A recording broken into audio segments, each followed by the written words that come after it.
நான் உன்னை காதலிக்கிறதா சொல்ல வரீங்க. ஜாலி பொண்ணுக்கு என்ன பிடிச்சிச்சு. அடுத்த முகூர்த்தத்திலே கல்யாணம், ரிசப்ஷன், என் வாழ்க்கை ஜோதியா இருக்க போது. என்ன சொல்ல வரது புரிஞ்சுக்காம சந்தோஷம் பண்ணுகிறேன்.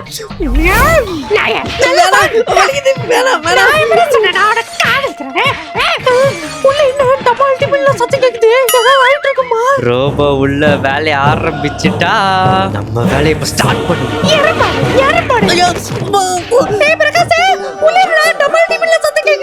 அது கூட இல்லம்மா, ஒரு பெருச்சாலியை பார்த்து பயந்து கட்டில் மேல குடிச்சாங்க. அதுதான்மா.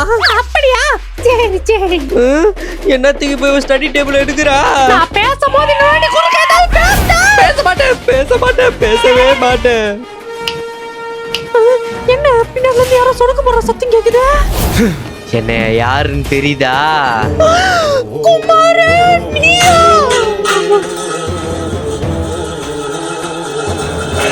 இந்த செயினை பாரு, நான் யாருன்னு உனக்கு தெரியுதா? ரோபோ நீயா? ஓ பெரிய புள்ள இந்த சின்ன புள்ளைய வீட்டை விட்டு வெளில துரத்த போது நீயும் கூட தானே இருந்த. நீ ஒரு தாயா அவனை கொஞ்சமாவது வந்து தடுத்தியா? உன்கிட்ட என்ன பால அப்படின்னு நான் கெஞ்சி கதறி கேட்டேன். ஆனா என்ன டிஸ்மேண்டில் பண்ணி தூக்கி போட்டுட்டல. அதனாலதான் உன்னை ரிவெஞ்ச் எடுக்கணும்னு நான் வந்திருக்கேன்.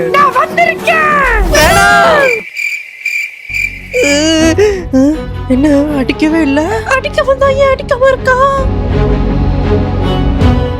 நீங்க என்னதான் தப்பு பண்ணிருந்தாலும் உங்களை எப்படிமா நான் என் கையால அடிப்பேன்? நீங்க தான் என்ன முதல்ல உருவாக்குனது. நீங்க தான் என்ன கஷ்டப்பட்டு 10 மாசம் வயித்துல சுமந்து பெத்த தாய். உங்களை நான் எப்படி சயின்டிஸ்ட் அடிக்கிறது? உங்களை எப்படிமா நான் கை கொடுங்க. வாங்க சயின்டிஸ்ட். கை கொடுமா, வாமா.